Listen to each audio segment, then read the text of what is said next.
The Dorado County Museum and Channel 2 are pleased to present this program as part of the series Touch the Past.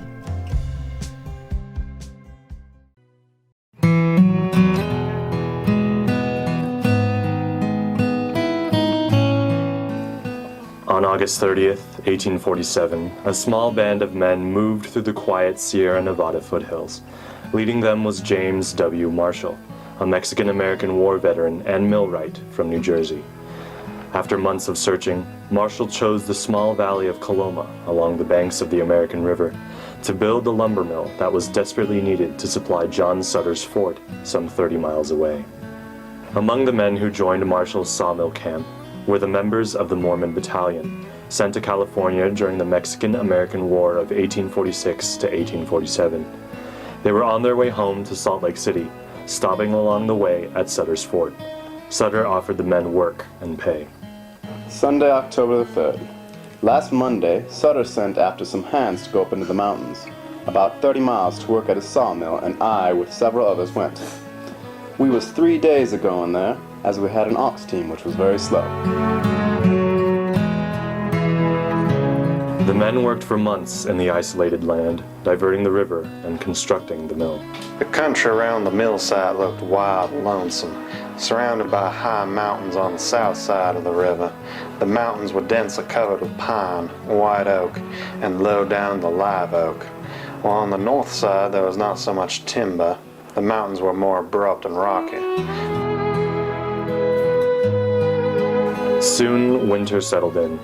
Christmas of 1847 was cold and lonely in the valley. Mrs. Weimer cooked dinner. Henry Bigler gave a sermon. James Marshall was away at Sutter's fort, retrieving much-needed supplies. In his absence, Marshall left instructions that a portion of the mill's tail race should be deepened.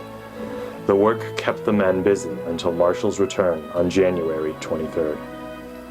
On the clear, chilly morning of January 24th, 1848, Marshall rose early to inspect the new work done in his absence.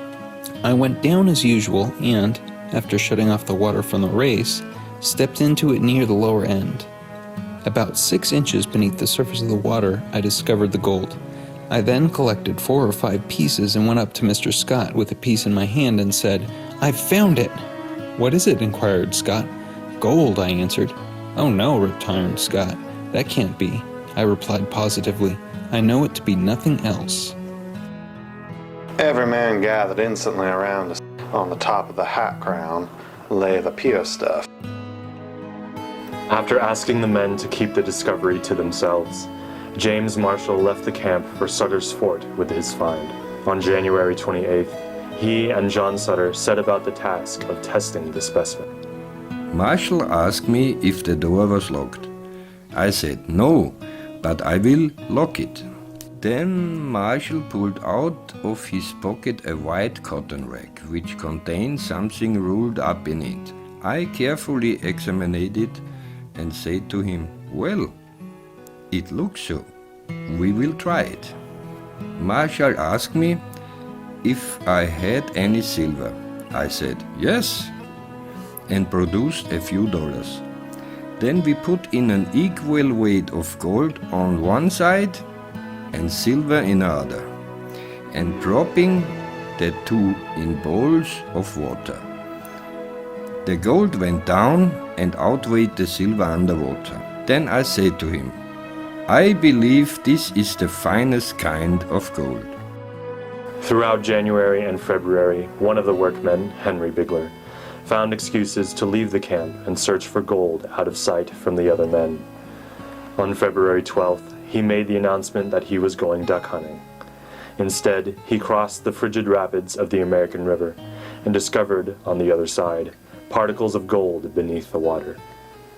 Bigler continued to go out alone, but within a couple weeks, the other men had grown suspicious of Bigler's trophyless hunting trips.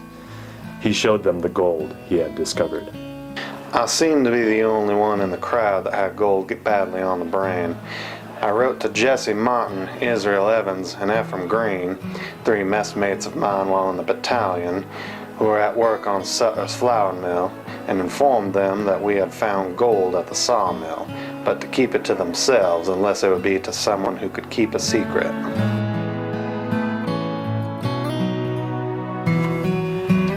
Henry Bigler would become known as the first prospector. His discoveries confirmed that Marshall's find would not be the only. It wasn't long until the other men also felt the lure of the gold. Mr. Marshall has gave us the privilege of hunting gold and having half we find, and we are going to take the opportunity. I have something like $30 of gold. Despite promises to keep secrets, on March 15, 1848, the news of the gold discovery was published in The Californian, a small San Francisco newspaper. Gold mine found. In the newly made raceway of the sawmill recently erected by Captain Sutter on the American Fork, gold has been found in considerable quantities. One person brought $30 worth up to New Helvetia, gathered there in a short time. California, no doubt, is rich in mineral wealth. Great chances here for scientific capitalists. Gold has been found in almost every part of the country. Charles Bennett was the first to leave work at the sawmill and prospect for gold, followed by Bigler and the others. By early April, the valley was being populated by men looking for gold. Among the visitors to see the area were a newspaper man from San Francisco, Edward Kemble, military governor Richard Mason, Lieutenant William T. Sherman, and General John Bidwell, who had previously attempted to find gold in California.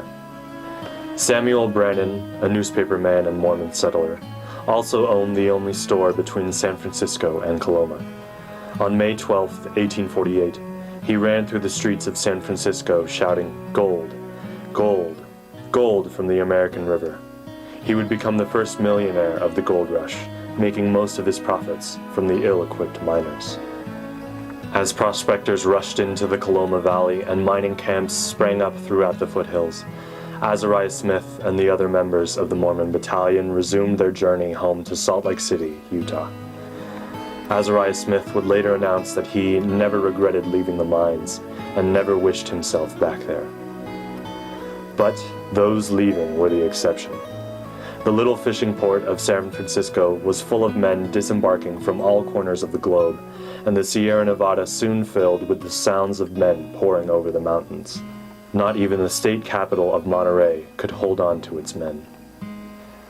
Within months of the discovery, James Marshall's sawmill had been completely abandoned.